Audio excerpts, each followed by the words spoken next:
The crown prince was in love with my sister, but an imperial decree forced him to marry me instead. By the third year of our cold, hollow marriage, he rode south to suppress a bandit uprising, and returned with a woman whose eyes and smile looked uncannily like my sister's. He adored her openly, spoiled her without shame, and the more he cherished her, the more invisible I became. I tiptoed through the eastern palace as if every step might crack the ice beneath me. My mother called me useless. My sister said I lacked the dignity of a crown princess. Even my father said I was unworthy of the Wang family of Langya. Yet when I finally collapsed from illness, the man who had treated me like a stranger nearly lost his mind, summoning every renowned physician under heaven to save me.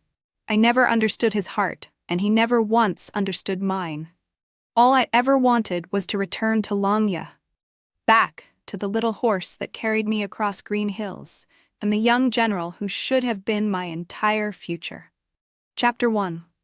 I was born into the Wang clan of Langya. For as long as I can remember, my mother told me the same thing. As a child of the Wang family, whether son or daughter, you never choose your own marriage.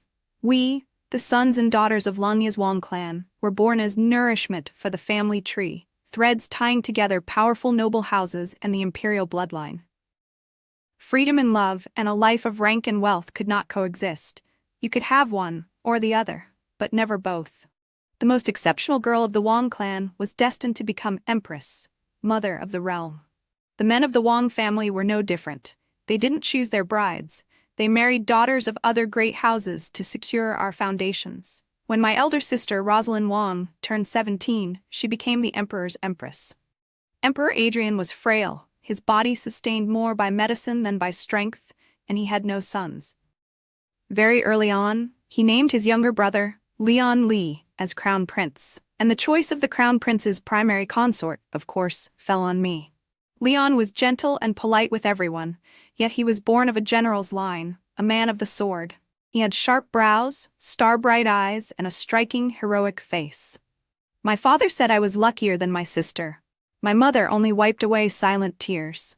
If it weren't for the honor of the Wang family, she said softly, we would never send both our daughters into the palace. His Majesty is frail, but the crown prince is upright, clear-headed, and handsome. Marina, if you marry him, you won't be mistreated. But my parents didn't know that before Leon was named crown prince. He and my sister had shared a quiet, unspoken affection. At a poetry gathering in the capital city, Rosalind dressed as a young scholar and wrote verses that stunned the entire hall. Leon noticed her, and the two of them became confidants who could talk about everything. On the Lantern Festival, they stood together by Golden Lake, releasing Kongming lanterns into the night sky.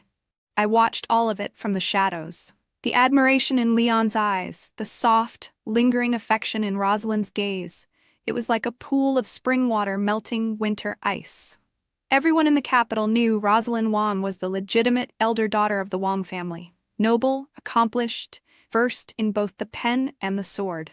I, the second daughter, grew up carefree under the shelter of my sister's brilliance and my parents' love. My mother and father used to say, Rosalind has the bearing of an empress. She's destined to marry into the palace. Marina is lively by nature. It's better to keep her by our side. That young general from the Lin family is always teasing cats and dogs with her. The two of them are a pair of quarrelsome sweethearts. Once they marry, Marina will be happy. But heaven rarely follows human plans. When the old emperor fell gravely ill, he passed the throne to the eldest prince. The new emperor was frail, his body kept alive on medicine, and he too had no children. With a single decree, my sister became his primary consort. Soon after, His Majesty passed away. National mourning began. For 3 years, no marriages were allowed. The wedding between me and Lucien Lin was simply put away. Lucien taught me to ride. He took me hunting and showed me mountains, rivers, and the wide beauty of the land. I always thought I would marry him. But fate did not bend to my wishes. In the end, I too had to enter that palace city I feared so much. I was not as clever as my sister, nor did I have the poise and polish of the other noble girls in the capital. To sit securely in the position of primary consort of the Eastern Palace felt like some absurd pastry dropped from the sky and smashed onto my head. I could not refuse a marriage other people envied. and I didn't have the courage to run away and drag my entire clan down with me. To be born into the Wang family was both my blessing and my curse. One rainy night, Lucian waited for me with a horse at our usual meeting place. He waited the whole night. He caught a chill that turned into a serious illness. When he finally recovered, he refused to see me ever again. After the eldest prince ascended the throne, my sister became empress. She was only 17. I often followed my mother into the palace to visit her. The new emperor treated her well. Even so, Rosalind still walked the palace halls as if every step were on thin ice. My mother kept urging her to bear a prince as soon as possible, but bowl after bowl of fertility medicine brought no result. In time, even the new emperor was confined to his sickbed. He issued an edict early, naming his seventh younger brother, Leon Li, as crown prince, and the decree appointing the crown prince's primary consort once again landed on the Wang family's doorstep. On the day I married out, Lucian Lin was sent to guard the southern border. From that day on, I was the primary consort of the Eastern Palace. The woman Leon loved became his imperial sister-in-law. The man I loved swore he would never see me again. I always thought we were the same kind of people. Both loving someone we could not have, both trapped within the reach of the Eastern Palace. He had his helplessness. I had my quiet, forbidden longing.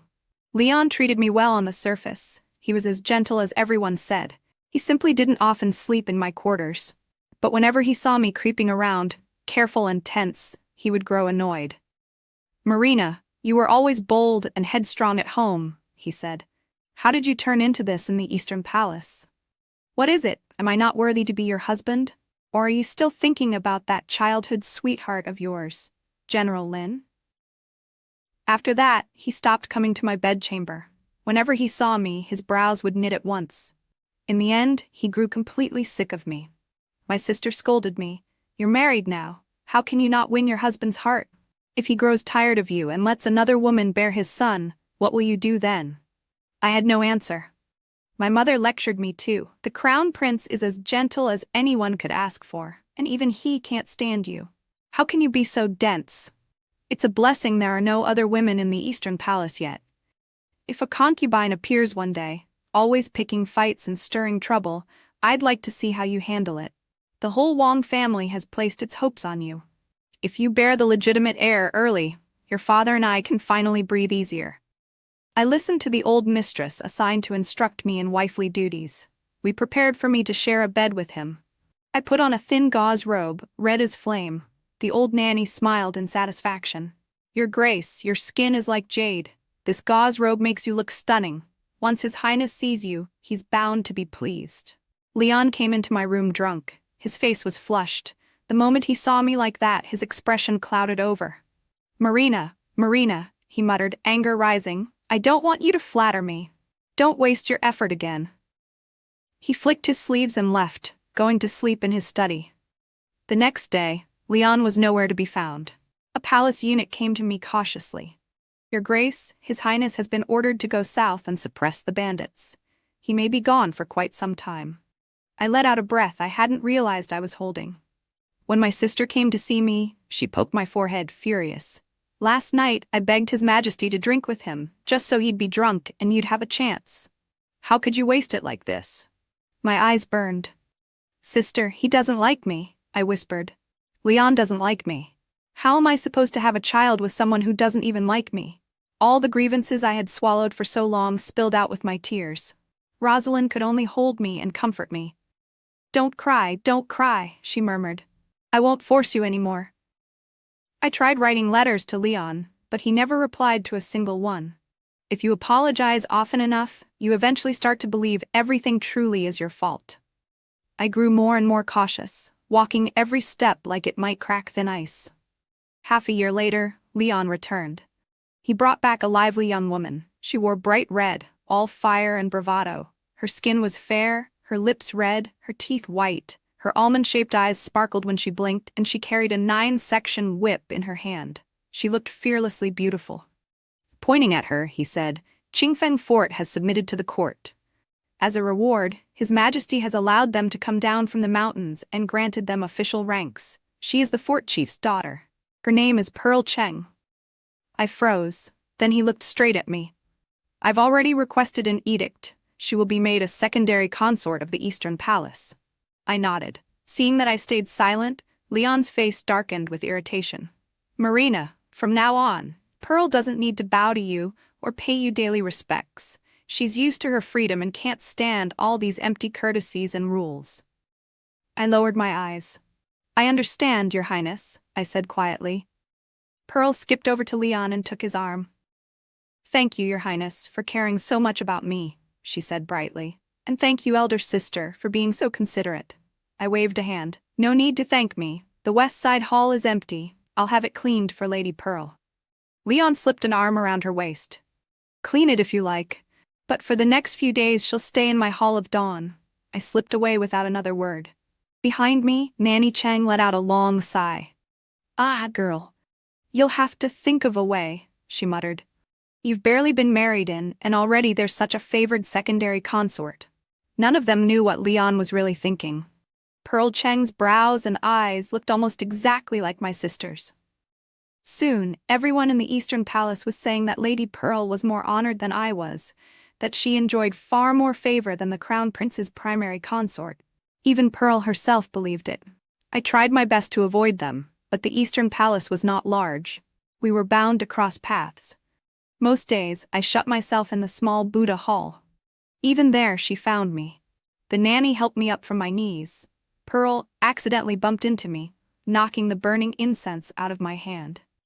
Oh no, Your Grace, I'm so sorry, she said lightly. The Crown Prince dotes on me so much. I gave up my freedom and entered the palace for him. She looked around the hall. From now on, this little Buddha hall will be mine. He said I can have whatever I want, so I'll trouble Your Grace to pray somewhere else. Though even if you pray day and night, he won't change his mind about you. She leaned in close to my ear. Because he doesn't like you at all. Nanny Chang pushed her away. How dare you speak to Her Grace like that? Pearl simply dropped to the floor and began to wail and thrash about. Leon rushed over when he heard the commotion. Why are you bullying Lady Pearl? He demanded. Pearl sobbed into her sleeves. I only wanted to burn a stick of incense, but Her Grace said this place was hers. Nanny Chang snapped. Lies. Leon turned a cold gaze on me. Marina Wang, I confine you to your quarters. Do you accept this punishment? His eyes were like ice, cutting straight through me. I accept, I said quietly. A daughter of the Wang clan of Langya amounts to nothing more than this, he sneered. If you had half your sister's cleverness, I'd be content to accept my fate. I suddenly lifted my head and met his eyes. Some streak of dark humor rose in me, and my tone turned oddly light and sharp. Your Highness is not like His Majesty either, I said. His Majesty treats my sister extremely well. If Your Highness treated me even half as well as he treats her, I'd be content to accept my fate too. His expression warped. You? At his side, Pearl suddenly gave a cold snort. Leon, I'm never speaking to you again, she said. I gave up my freedom and came to the palace for you. He scooped her up into his arms. His face fell back into its usual hard coldness. Marina Wang, you think you're worthy to be compared to your sister? He said. She is Empress, mother of the realm. And you, what are you? Even though I had long grown used to the way he spoke, my heart still jolted in pain. He carried her past me. Pearl rested her head on his shoulder. Her voice was soft, almost sweet. Your Grace, I gave up my freedom for His Highness, she murmured. What about you? What can you give up? Nanny Chang stood fuming behind me. They were already far down the corridor. Staring up at the sky, I whispered to myself, does my freedom not count as freedom? Nanny Chang helped me back to my bedchamber. Outside Leon's own quarters, he and Pearl were practicing swordplay. He stood behind her, correcting each move with his hands. The evening breeze stirred their sleeves. They looked like a perfect couple. Pearl cracked her 9-section whip through the air. Leon watched her with a fond, indulgent smile. Nanny Chang shut the window and sighed. Girl, you are a daughter of the Wang clan of Langya. How can you let some bandit's daughter run wild like this? You have the Empress behind you, and the whole Wang family as well. There's no need to be so spineless. I said nothing. This marriage had never been mine to refuse. I hadn't had the courage to run away with Lucian and throw everything away. I couldn't accept the thought of my whole clan suffering for my sake. so I became an ornament of the Eastern Palace. That was the last line I drew for myself. I lowered my head, and Nanny Chang could not bear to say more. Leon, however, did not see it that way. Late one night, drunk again, he pushed open my door. His face was dark with anger. He caught my chin in a harsh grip. "Pearl is exactly what her name suggests," he said. "She will be the pearl in my palm. If I ever see you quarrel with her again, don't blame me for humiliating your precious Wang family." I truly was a coward and a weakling. In front of the crown prince, a man set above all others, I could only swallow my anger. Whatever backbone a great clan should have given me had long since vanished. "I understand, Your Highness," I whispered. Hot tears fell onto the back of his hand. He flinched away as if stung. "Why are you crying? All you ever do is cry, cry, cry. I hate women who weep all day. Back when I visited your sister, you were always chattering away. How did you turn into this in front of me? Just looking at you makes me angry." He looked down at me for a long moment. Then, almost cautiously, he reached out and wiped away my tears. "I am your husband. You should respect me and love me," he said. "You are the primary consort of the Eastern Palace. What are you so afraid of?" The more he acted like this, the more afraid I became. I knew what it meant to love someone. Whatever he felt for me, it wasn't that. Love was not this constant swing between temper and tenderness. All I wanted was for Pearl to keep him happy. I wanted everyone in the Eastern Palace to treat me like a piece of furniture, so I could quietly live out what remained of my life. That was the full extent of my ambition. I did not love him, and I could not force myself to try to please him. I had already tasted rank and comfort as a girl. I no longer wanted to cling to a man for the sake of my future. Leon let out a heavy sigh and slammed the door behind him as he left. The maids exchanged glances. They could only bring me a bowl of calming soup. "Your Grace," one whispered, "if His Highness favors a concubine too much, people will talk. He'll still have to come here, at least for appearance's sake." I sighed, drank the soup, and still couldn't sleep. Only near dawn did I drift off. In my dreams, I saw Lucien. In the pouring rain, he stood and waved at me. The next moment, he was on the battlefield, covered in blood. I woke up drenched in sweat. At daybreak, people were rushing in and out of the palace. Eunuchs and maids hid in corners, quietly crying. Bad news had come. Lucien Lin had died in battle at the southern border. There wasn't even a whole body to bring back. That brave young general, who once climbed onto the eaves with me to look at the roof ridge beasts and make wishes, was gone. He had asked me, "Marina, have you ever heard the story of the Phoenix Rider?" I shook my head. He pointed to the first little figure standing along the ridge. "That one is the Phoenix Rider. They say he was Kingman of Qi. When he was fleeing his enemies, a phoenix appeared and carried him away to Sates, a sign of turning misfortune into blessing. So later, people placed the Phoenix Rider on roof ridges to ask for the same fate." His eyes shone. "I'm a soldier. I have blood on my hands. I'd better stay away from temples and monasteries. The gods won't look after me." I shook my head and clapped a hand over his mouth. "Don't say that. You're going to live a long life with me." He pressed his palms together toward the Phoenix Rider and murmured, "In this life, Lucien Lin has only one wish, that Marina may turn misfortune into blessing and live safely year after year." "Hey, I'm not the one going to war," I protested. "Why are you making wishes for me?" He ruffled my hair and jumped lightly down from the roof. Back then, he was proud and carefree, the brightest youth I had ever seen. The wind lifted his robe as he laughed, wild and unrestrained. "I'm the son of the Grand General of Cavalry," he said. "My ancestors are buried on battlefields. What do I have to fear? All I want is for Marina to be safe, year after year." Rain soaked the entire palace city, leaving everything damp and cold. Under the eaves, the servants moved with solemn faces. Imperial physicians were rushing in and out.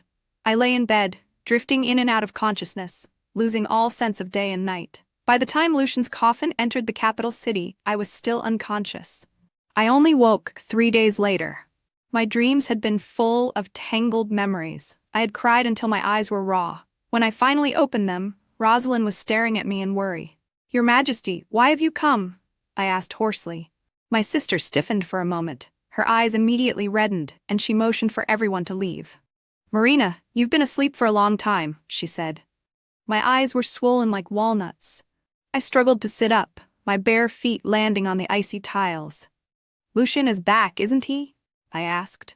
Rosalind wrapped a cloak around my shoulders and pulled me into her arms. "Marina, the dead can't come back," she whispered. "His Majesty will not let him die under the enemy's hooves for nothing." Outside, the rain pattered steadily. I stared up at the eaves. At last I couldn't hold myself together any longer. I crouched on the floor. Whenever I was afraid or anxious, I bit my own fingers. Blood welled up beneath my teeth. I looked up at Rosalind in a panic. "Your Majesty, I want to go to Lynn Manor," I said. "Please, let me see him." Rosalind sighed. "Marina, why can't you be more sensible?" she asked softly. "You're the primary consort of the Eastern Palace now. In what capacity would you go to the Lynn household?" I wrapped my arms around her legs, clinging to her like I had as a child when I begged her to take me out to play. Helpless, she signaled to her personal maid, Emma, to dress me in a maid's uniform. "You can only look at him from afar," Rosalind warned. I nodded hard. As we left the Eastern Palace, I heard Emma say quietly, "His Highness went to meet General Lynn's coffin at the city gate himself. He's in Lynn Manor now, presiding over the funeral." My heart twisted so hard it hurt to breathe. The Empress's carriage stopped in front of Lynn Manor. The once majestic general's estate was draped in white. A huge mourning character hung over the gate, and I could hardly draw breath.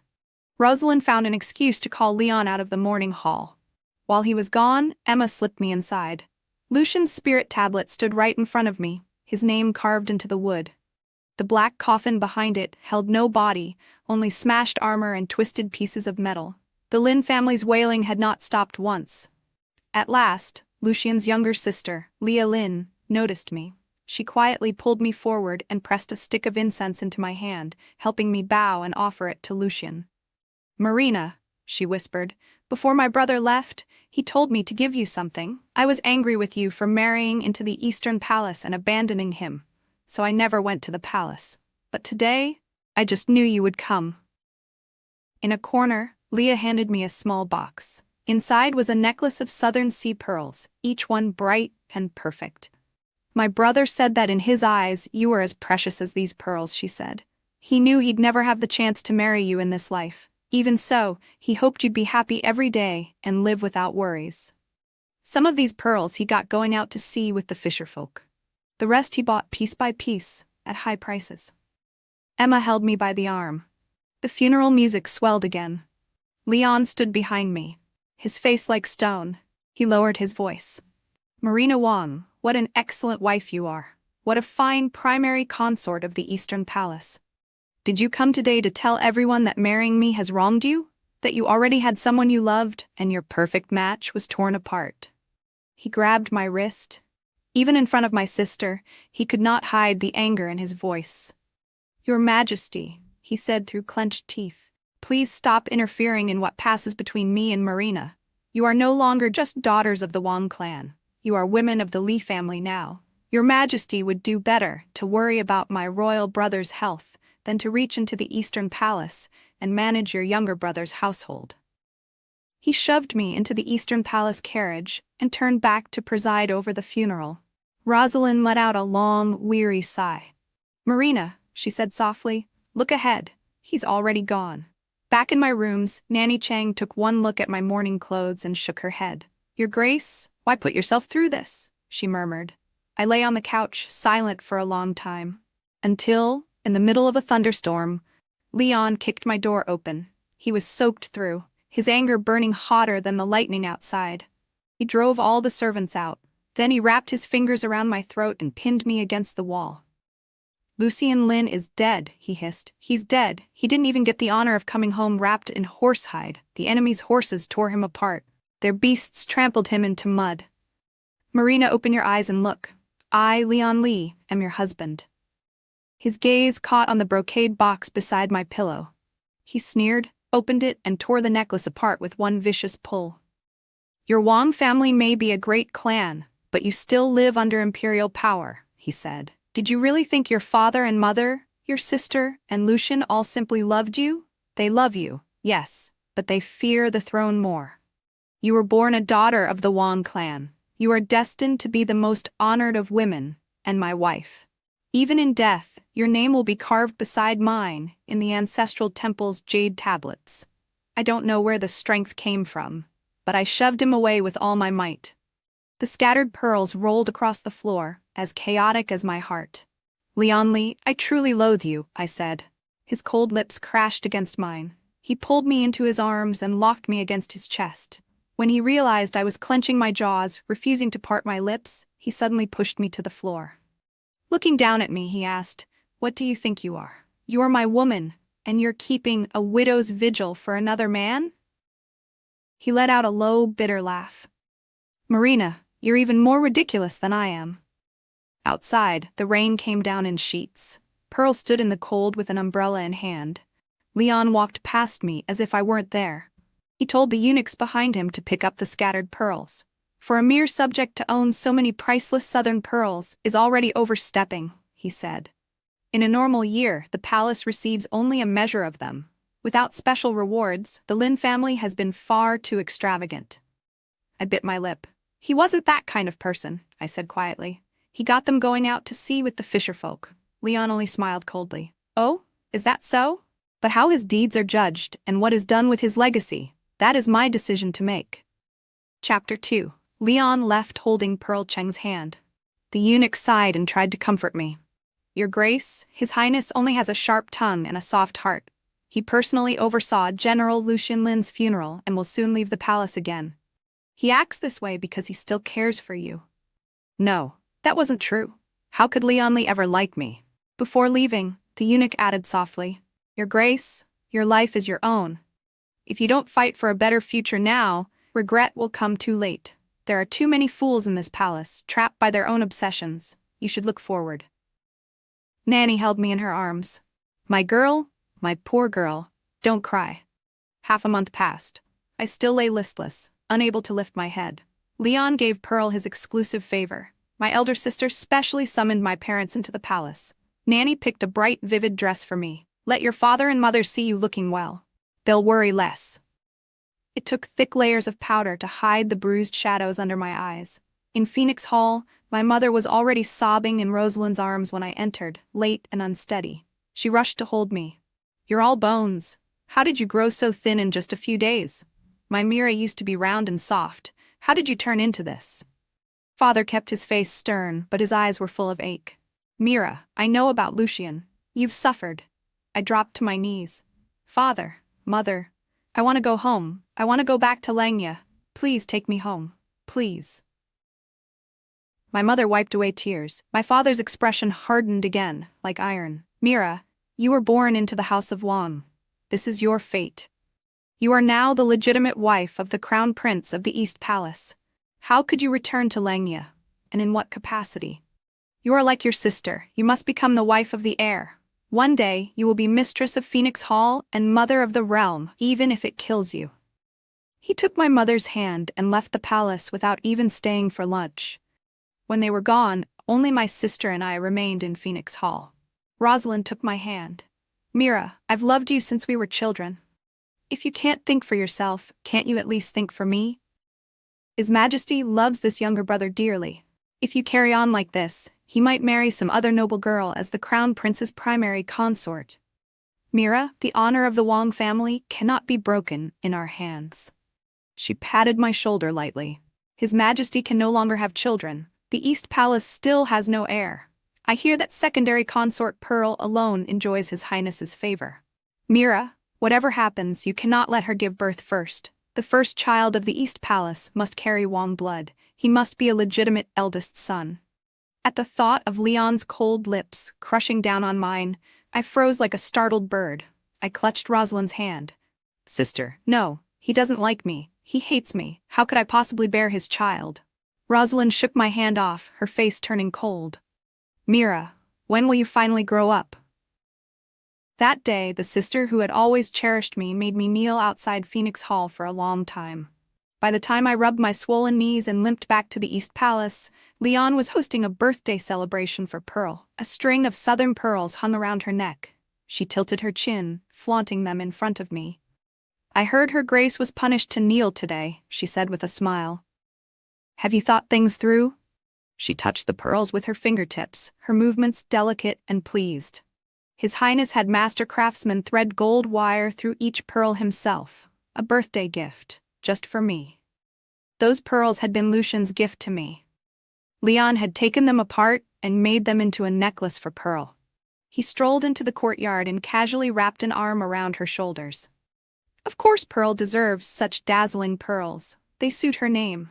I'm pleased to see it, and we should thank Mira for giving them up so generously. I walked past them without a word. After everything that had happened, my heart felt like ash. I was like a walking corpse wrapped in a shell labeled Noble Daughter of the Wang clan. Any freedom I'd had was long gone. I had no ambition to rule the world, no grandeur of a future empress. I only wanted to be invisible in this palace. Leon, however, dragged at my sleeve like a madman. Mira, have you even forgotten how to be angry? In front of everyone in the East Palace, he forced me to kneel beneath the main plaque. Moonlight shone bright and cold. From Pearl's quarters came laughter and music, zither strings, flutes, playful voices. Everyone in the palace seemed to have someone they liked. Only I had no one at all. Nanny Chang was furious with me. Even quiet, loyal Emma finally spoke up. Your Grace, if you would just bend a little with your beauty, how could His Highness not come to like you? Only at dawn did an eunuch arrive to tell me to go back to my chamber. Leon sat on the edge of my bed, smiling without any warmth. He grabbed my wrist. I only want a legitimate heir. Give birth to this child, and I will never bother you again. I hated my own body, this rotting cage that trapped my soul. When he pulled me into his arms, I couldn't help retching. Your Highness has just come from your secondary consort, and now you come to me, I said coldly. You're in a very good mood today. Unfortunately, I'm not feeling well. I can't serve you. His voice dropped. There are countless women who would gladly become women of the East Palace. If I can't persuade you, your family will. He slammed the door on his way out. That day I felt as if I were being passed back and forth between fire and ice. My body shook uncontrollably. My sister, my father, my mother, everyone wanted me to support the legacy of the Wang clan. But I was never made to wear a phoenix crown. After that day, more women appeared in the East Palace. They were all daughters of powerful families. The Wang clan and Rosalind in Phoenix Hall could no longer sit still. My mother came to the palace again just to place a more experienced nanny at my side. Someone who knew how to teach me how to compete for favor and bear the legitimate heir quickly. My sister plotted endlessly on my behalf. She hosted a polo match so I could show off my riding in front of Leon. She arranged an archery competition so I could beat Pearl in public just once. In the palace, power was always a seesaw. Either the east wind crushed the west, or the west wind pressed down the east. No one had ever seen a frail, sickly primary consort of the East Palace suddenly ride a horse and shoot arrows with skill. Even Leon, who had ignored me for so long, couldn't help but look at me. From horseback, I could see his deep, unreadable eyes clearly. When our gazes met, all I could think of was the young general who had taught me to ride and shoot. I forced myself to go along with every plan my mother and sister made. At my sister's signal, I hooked my hand through Leon's arm, smiled, and softened my tone, trying to please him. He stared at me for a long moment, then shook me off. Mira Wang, your smile looks worse than crying.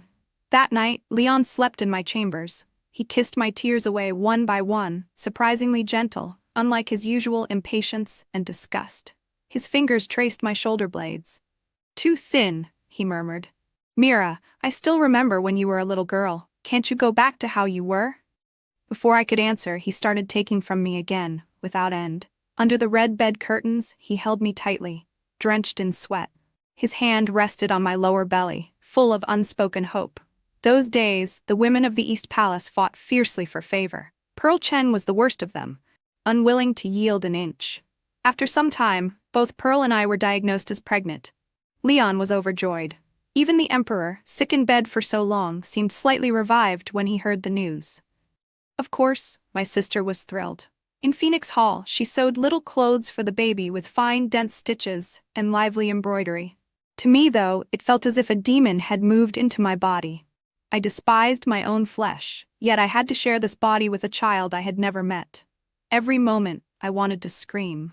Mira, Once you have this child, you'll have responsibilities in the East Palace, Rosalind said gently. Life will get better. I didn't dare tell her what I truly felt. I could only nod like a good girl. Then she stopped sewing and frowned slightly as if something had occurred to her. The secondary consort is pregnant too, she said. What do you plan to do? I froze. Of course we'll live together peacefully, I answered. His Highness wants many children, and he promised me, once I give him a child he'll leave me alone. My sister's eyes were filled with a helpless, faintly mocking pity. What if your child is a girl and hers is a boy? Even I understood what that meant. I don't want to hurt anyone, I whispered. She's the woman in his heart. I don't want more trouble in the East Palace. Rosalind smiled softly. With me here, no one will be allowed to stand in your way. I squeezed her hand and shook my head. But her voice turned stern. This palace won't allow you to be some merciful bodhisattva. Don't forget how mother dealt with father's concubines in the household. One day, you'll be mistress of Phoenix Hall. Will you really let other women climb over you and make trouble? Mira, go back and think. When you've figured it out, come see me again. If you can't win His Highness's heart, at least protect your position. The young girls of the Wang clan are already growing up. If the elders lose hope in you, they might start making other plans. Don't blame me for speaking harshly, she added. Emma supported me as we left Phoenix Hall. In the shadow of the palace walls, she finally lowered her voice. Your Grace, His Majesty is bedridden. Her Majesty serves him day and night. There are few women left in the inner palace. All eyes are on the East Palace. No one will place their bets on the Emperor anymore. Forgive me, but even if you don't fight for yourself, you should fight for the child in your belly. I walked in silence. Emma fell quiet too. We carried a single palace lantern down the long path toward the East Palace. The weight of my hairpins made my head ache. Leon was leaning against the main doors, watching me with a smile.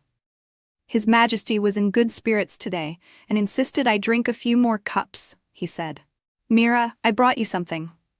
He pulled me toward the bedchamber and told the eunuchs to bring in his gift. It was an enormous, luminous pearl, mounted on a carved stand. He was tipsy, his cheeks flushed, but his eyes, for once, held no trace of darkness as he led me toward it. Look, Mira, isn't it beautiful? Southern pearls one by one are too stingy, he said. This one is big enough. From now on, you won't even need candles at night. Mira, this is my sincerity. My brother said that if a man truly cares for a woman, he shouldn't always be cold or angry with her. I was wrong before. From now on, let's try to live well together, shall we? His palm rested lightly on my belly. His eyes seemed to glow. Mira, can you try? Just try to like me? His sudden confession frightened me. I stepped back again and again. Your Highness, you promised me that once I give you a legitimate heir, we won't have to see each other again. In the space of a heartbeat, his face went cold again. He walked out without another word. My legs gave way and I collapsed into a chair, completely drained. From that day on, Leon returned to his old self. He spent most nights in Pearl's quarters, sending endless gifts for her child. As for me, he barely seemed to care. My belly grew larger day by day. Emma and Nanny grew more and more anxious. The other secondary consorts and lesser concubines were all from noble houses. At first, they looked down on the bandit chief's daughter. They began visiting me often, chatting and drinking tea. Seeing that His Highness did not favor me, they relaxed and treated me with a certain friendliness. One, noble Lady Cheng, had excellent embroidery skills and made many tiny clothes for my baby. Another, secondary consort Shen, came from a famous southern clan with a long tradition of fine craftsmanship. She personally made little gold bracelets for my child. With them around, I did not feel completely alone. Only Pearl remained arrogant and overbearing. Even on my birthday, she stole the spotlight completely. She arrived dazzling and radiant, outshining every woman present. On her head gleamed a 5 phoenix hairpin, jewelry reserved for the Empress and the Crown Prince's primary consort. Leon had put it there with his own hands. She stroked her high, round belly. His Highness loves me, she said sweetly. So he loves my child as well. Unlike certain people, unloved women have unloved children. She didn't stop there. Her Majesty may be Empress, but she can no longer bear children. My dear sister-in-law is pregnant but unwanted. The mighty Wang clan of Langya is not so impressive after all. It was beyond foolish. The guests I had invited were all women with whom I usually got along. Daughters of old houses who disliked the Wang clan in their hearts but despised Pearl's vulgarity even more. She could insult me, but not my sister and my family. I stood up and told Nanny Chang, "Slap her." Pearl laughed. "If His Highness sees I've been hurt, he will be heartbroken." Leon's cough sounded at the door. Pearl instantly changed her expression, eyes filling with tears. He pulled me forward by the wrist. "Today is her birthday," he said. "I'm taking her out for a ride. The rest of you eat and then go back to your own palaces." He had me carried into a palanquin and taken to the palace gates, then onto a carriage. We drove to a new residence. It was almost exactly the same as my childhood home in Langya. I stared in shock as my parents walked out to welcome us. Leon looked impossibly smug. "I prepared this in a hurry as a birthday present," he said. "I know your family had a house in the capital, but this one is from me. If you ever feel stifled in the palace, you can stay here for a while. As long as you're happy." My parents held my hands, their gazes dropping to my belly, relief softening their faces. Leon stood at the door. "Stay here for a few days," he said. "I'll come back to fetch you." He climbed into his carriage and left. My mother's eyes shone with guilt as she tugged me inside. "He means well, Mira. Maybe you could try getting along with His Highness."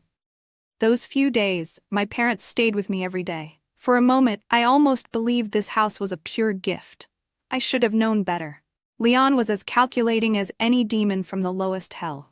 On the 7th day, after I drank my usual pregnancy tonic, I heard the servants gossiping in the courtyard, thinking I couldn't hear. "I heard the Lin family's generalship has been stripped," one of the young men whispered. "The whole clan demoted to commoners. Even the side branches are barred from entering officialdom." "The emperor is soft-hearted," another replied. "Everyone knows this was all handled by the crown prince. The whole city is talking." A maid glanced nervously toward my room. "Miss isn't here. Speak low," she said.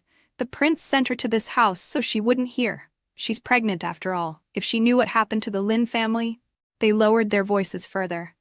"Miss Lillian even tried to enter the East Palace to see her, but Miss wasn't there, so she went to Phoenix Hall and knelt outside for hours."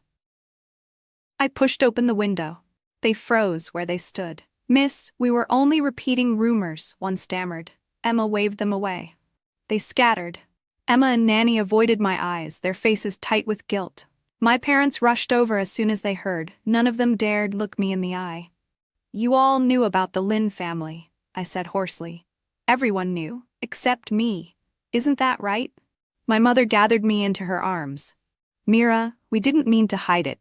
All the great houses are standing behind the crown prince now. Even though the Wangs and the Lins have been close for generations, there is nothing we can do this time." My father stared at the door. "Our dynasty has been at war for years. The country is hollowed out. We can't afford another campaign. The Lin family stood in the way. This is the price." I broke free of them and rode straight for the Ministry of Justice. Outside the main hall, Lucian's younger sister, Lillian, was kneeling on the ground, her face white, her lips cracked. When she saw me, she burst into tears. "Marina, my family has fallen. My brother just died in battle, and now our clan is ruined too. Please, I'm begging you. Save the Lin family. We are loyal to the bone. We can't be wiped out like this." I told her to go home and wait. I would ask Leon for justice in the East Palace. When I returned alone, Pearl was sunning herself in the courtyard. She smiled lazily. "So your Grace is back. Have you heard the news about the Lin family? That Miss Lillian used the old palace token to try to get into the East Palace, but you weren't there. Then she went to Phoenix Hall, but Her Majesty wouldn't see her either. I heard you treated her like a younger sister when you were little. Funny how that sisterhood turned out. I wonder how your poor little general would feel, wherever he is." Something in me finally snapped. For so long I had cowered and backed away, letting everyone push my limits. Why did they all think they could test my bottom line? I slapped her across the face. She stared at me in disbelief. "Marina Wang, you dare hit me?" When Leon entered the East Palace, I was clutching Pearl's sleeve. He shoved me away and caught her as she fell. Several eunuchs threw themselves under me so my belly wouldn't hit the ground. "Mira, "This is going too far," he said. "If you have complaints, bring them to me. Don't take them out on Pearl." I staggered away, shaking with rage, only to find my sister standing not far off, watching with a cold face. "Is this how a primary consort of the East Palace behaves?" she said quietly. A sharp pain seized my abdomen. When I looked down, blood was blooming across my skirt. I collapsed into darkness. That smell came again, the smell of rot only I could sense. When I opened my eyes, Leon's cool face hovered over me. "The baby is safe," he said, "for now. Pearl is still useful to me. Don't fight with her again. I won't destroy my plans because of you." I thought a daughter of the Wang family would understand strategy. The Lin family has no way back. I did this for your own good. Emma and Nanny rushed back from the outer residence. Seeing me like this, they were struck speechless. My belly grew heavier. The weight smothered my last shred of reason and hope. I did not feel the natural mother's love Rosalind spoke of. I hated the East Palace. I hated my birth, and I hated this palace that made my body and soul rot. I talked less and less. I lay on the couch reading from morning till night, losing myself in the pages. Even pregnant, I grew thinner. Leon was busy with state affairs. My sister spent her days and nights caring for the dying emperor. When they did find time to visit, they would look at me, silent, hollow-eyed, and call me useless. "Ni fu bushantown," father would have said. "Rotten clay that won't hold a wall." My sister said I disappointed her. Leon said I should stop dreaming of ever leaving the palace. I was like a bird shot from the sky, nervous, shaking, always waiting for the next blow. I couldn't sleep. Nanny, heartbroken, held me like she had when I was little and sang the lullabies from Langya. Horses go home, birds go home, little children go home, too. But I no longer had a home. Leon rushed past my doorway at all hours, feet never touching the ground. Sometimes in the deepest part of the night, he came into my bedchamber. I pretended not to know, eyes closed, breathing evenly. Sometimes he just sat by my bed and watched me for a long time. He would sigh in the dark, then lie down behind me and wrap me gently in his arms. Once his hand rested on my belly, and he whispered, "Little treasure, when you're born, I'll make sure you're the happiest child in the world." I tried sending letters and silver to Lillian to help the Lin family survive. Every attempt was intercepted by Leon's people. He grabbed my wrist one night like he was seizing a chicken for slaughter. "My woman must stand at my side without question," he said, "not hand out charity and undermine my decisions." After that, my health worsened. The smell of rot came more often. Nanny and Emma swore they couldn't smell anything. Maybe it was just me. Maybe I had already become a walking corpse, my flesh and soul rotting together. Emma, desperate to help, volunteered to go outside the palace to check on the Lin family. "Good girl," she told me. "Stay here and focus on giving birth. I'll take things to Miss Lillian." That night, Emma did not return. Pearl's pet cat howled all through the dark hours. By morning, Emma was thrown back into my room, bloodied from head to toe. Her tongue had been cut out. Leon stood over her, heel crushing her hand. "I told you," he said coldly. "You are my woman. Stop giving away what isn't yours. The fact that the Lin family can still live in their house is a great mercy. Warmongers don't care if the people live or die. Only rest and recovery can save the country. You don't understand any of this, of course. All I asked was that you stay in the palace and wait to give birth. Even that you couldn't do. Emma is your maid, but she is also of the East Palace. A maid who can't advise her mistress will keep causing trouble. So I cut out her tongue. From now on, she can't speak." Emma stared up at me, her eyes round with terror. She could only whimper. That night, Nanny Lee, my mother's trusted old servant, wrapped a strip of white silk around Emma's throat. Moonlight turned her face ghostly pale. "Your Grace," she said softly, "this is for your own good. Emma has been at your side for years and still didn't know how to restrain you. She angered His Highness and invited this punishment. It would be kinder to let her die." I stumbled forward and shoved her away. I threw myself over Emma, shaking so hard I could barely speak. "Whoever touches her will have to kill me first." Nanny Lee's eyes stayed calm and cold. "Even if I don't do it," she said, "others will. They won't let her live." In the end, she left. Emma was left trembling in my arms. Even with her mangled tongue, she tried to wipe my tears away and shake her head. "My cowardly girl," she seemed to say. "I'm not afraid. I would do it again. Emma refused to cry in front of me, afraid it would hurt me more. Of course, Pearl wouldn't miss a chance to gloat. I didn't know what plans Leon had for her or what role she still had to play. All I knew was that she used her pregnancy like a weapon. She wobbled over with her big belly, picking fights whenever she could. Emma, unable to speak, would simply push her out of my side hall. But Pearl only made more noise, clutching her stomach and claiming she disturbed the baby. Leon allowed her to punish Emma as she pleased. The first time her 9-section whip fell on Emma's back, she ordered the eunuchs to strip Emma to the waist. I rushed forward. The whip cracked across my own body instead. Heat flooded my lower body. Someone shouted. I was lifted and carried to the bed. Midwives rushed in and out of the room. Emma knelt by my bedside, wiping sweat from my forehead. "Your Grace, push," they cried. "Your Grace, push." Voices blurred in my ears. I don't know how long it took before I heard a cheer. "Your Grace, it's a little prince." At those words, everything went dark again. In my dreams, I saw Lucien. "Do you blame me?" I asked him. He shook his head and waved me back. "Go home, Marina. This isn't where you belong."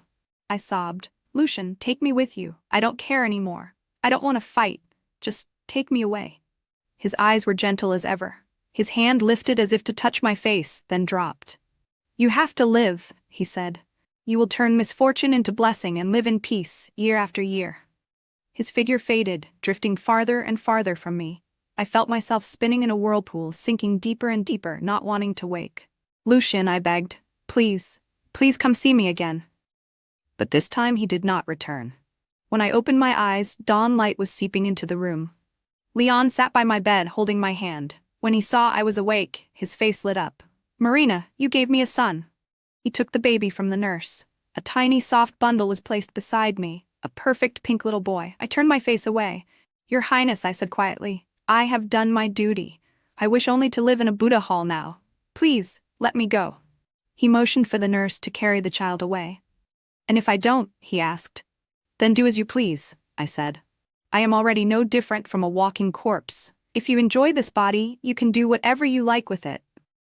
He stared at me, eyes turning red. Tears fell onto my cheeks. "I want your heart," he whispered.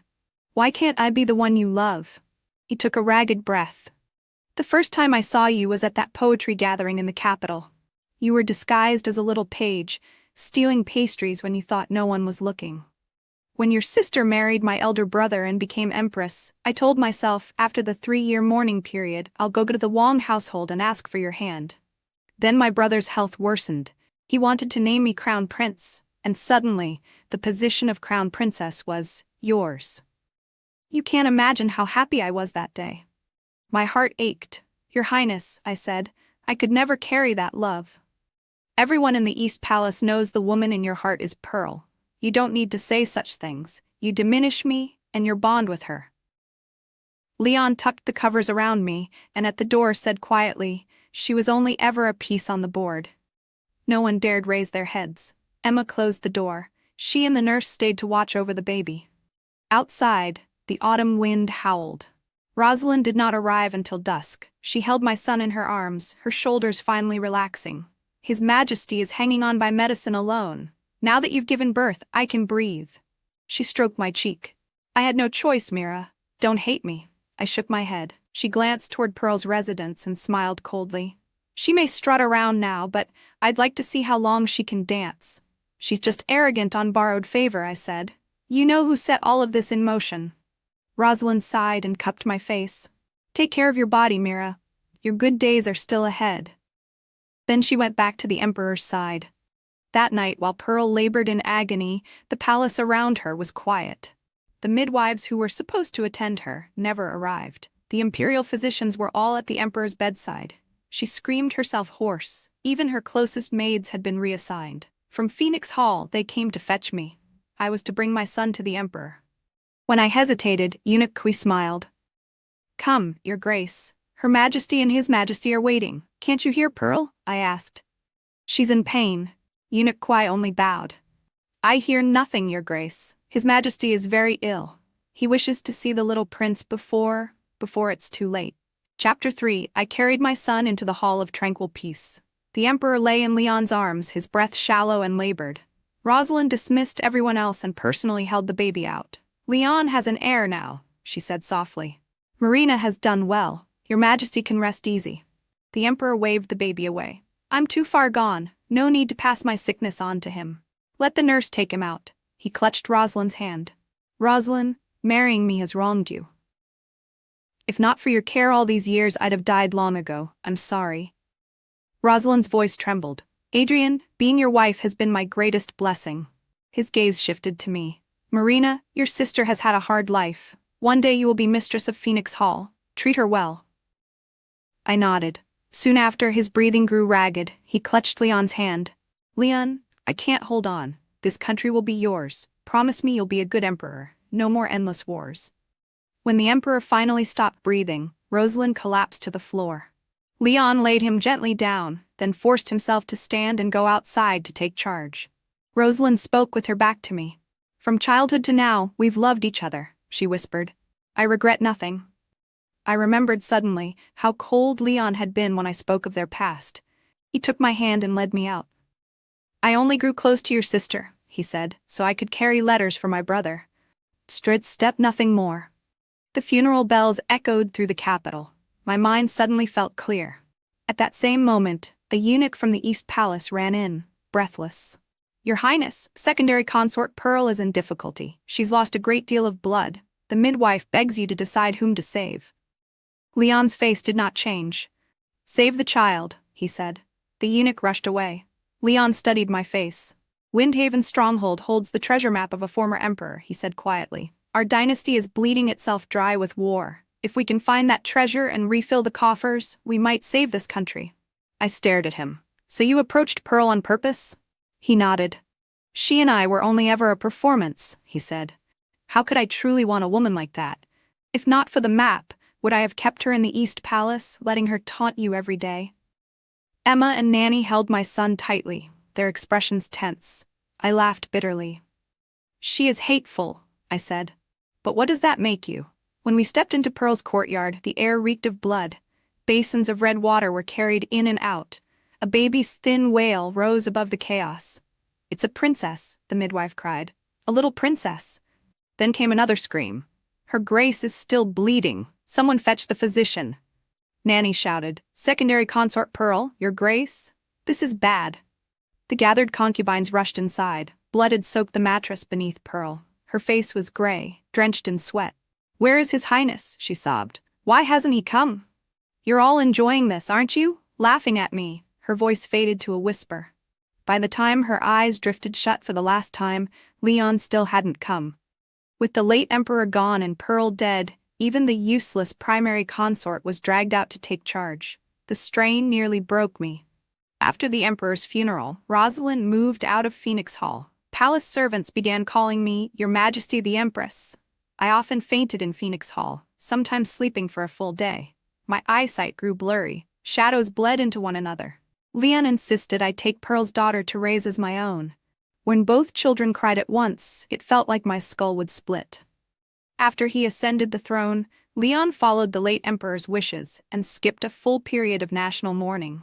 Instead, he rushed to extend the royal line. He married more noble women into the palace. The inner chambers grew lively. They called each other sisters to their faces and plotted against each other behind closed doors. No one remembered that a sickly empress was still wasting away in Phoenix Hall.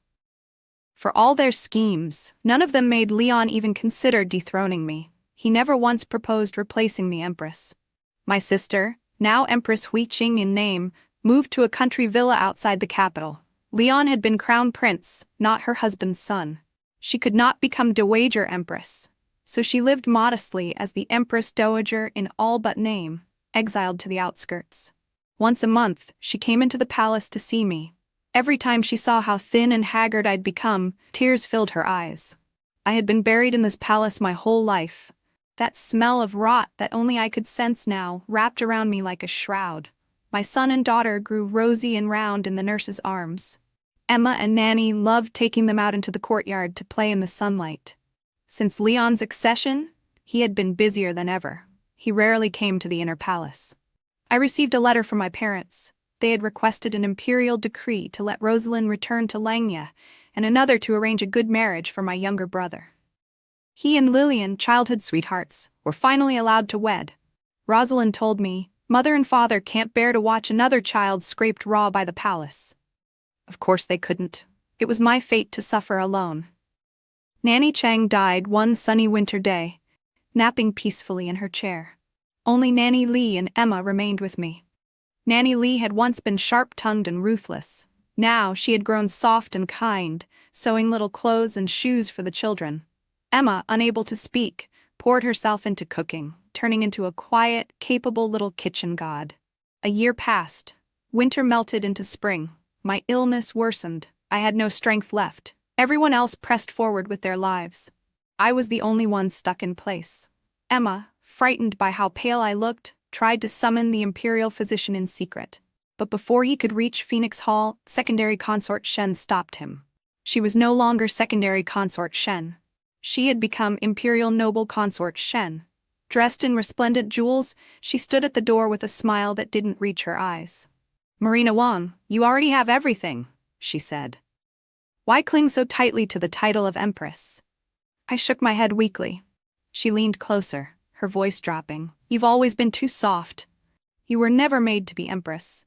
Don't worry. If I become mistress of Phoenix Hall one day, I will treat your children well. Both of them." Her words reminded me of one of my aunts. She had married into the imperial clan years ago and faded away in quiet misery. My grandmother had once told me, "Mira, you must never marry into the palace. The capital devours people's hearts." I hadn't believed her then. Now, the prophecy had come true. I had lived in the East Palace. I had moved into Phoenix Hall. I had become the Empress I never wanted to be. "I never wanted this position," I said softly. "If you truly want it, you're welcome to it." Imperial noble consort Shen turned with a swish of silks. "Believe me or not," she said, "I never wanted to hurt anyone. But if I don't, they'll destroy me. There are no good people in this palace." On her orders, Phoenix Hall became a forbidden zone. Where once Emma could go to the pharmacy for medicine, now she could not even leave the courtyard. Rosalind had returned to Langya. My parents were surrounded by children and grandchildren, laughter in their halls. Only I remained in the capital, holding the sky up by myself. But I had never been brave. I was not born to the throne. I had a weak blessing and a weaker heart. Nanny Lee clicked her tongue at me, furious and worried. "A perfectly good empress turned into this half-dead thing," she muttered. "If your parents could see you now, I'd have no face to meet them. Today I'll get that physician over here if it kills me. Girl, once the heart collapses, the body collapses. Don't forget, you still have a son." I caught her hand. "I know my own body, Nanny. Don't call him." She went anyway. That night, she ran through the rain to the Hall of Tranquil Peace. But Imperial Noble Consort Shen's people blocked her. They wouldn't let a single word from Phoenix Hall reach Leon's ears. Everyone in the palace knew the truth. In this place, favor was a weapon. And Phoenix Hall's empress had long since fallen out of favor, like a kept bird that had forgotten how to fly. No one believed she was worth saving. No matter how mighty the Wang clan was, the palace had its own scale. In that scale, I barely weighed more than a feather. The physician never came. Emma watched the blood on the handkerchiefs grow brighter and brighter. She looked at me with a kind of helpless grief. "Good Emma," I told her. "Don't cry. You should be happy. Your lady is finally going to be free." She cradled the children and brought them to my side so I could look at them. She forced broken sounds past the ruin of her tongue. "Chi, Dren, need you."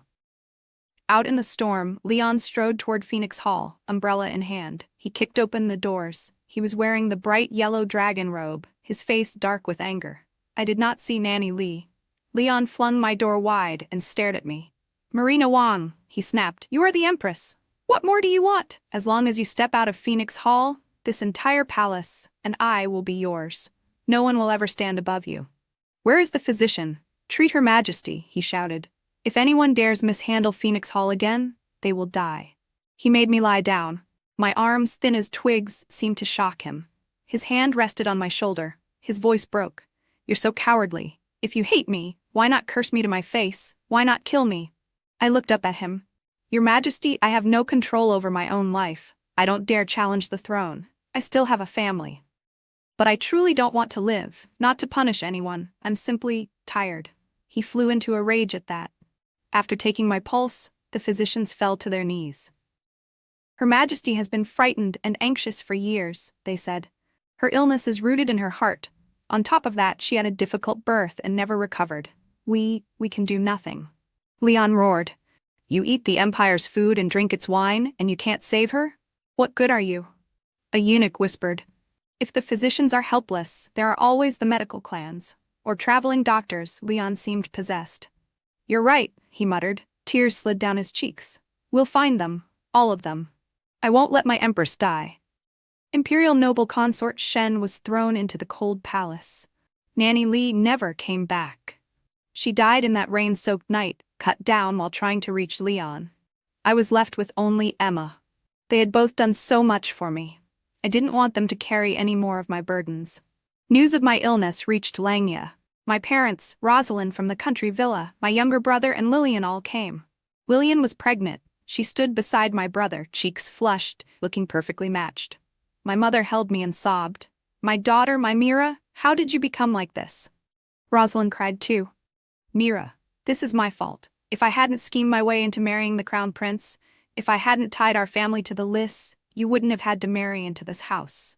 I'm the one who wronged you. I wiped their tears away. I had no energy left for long speeches.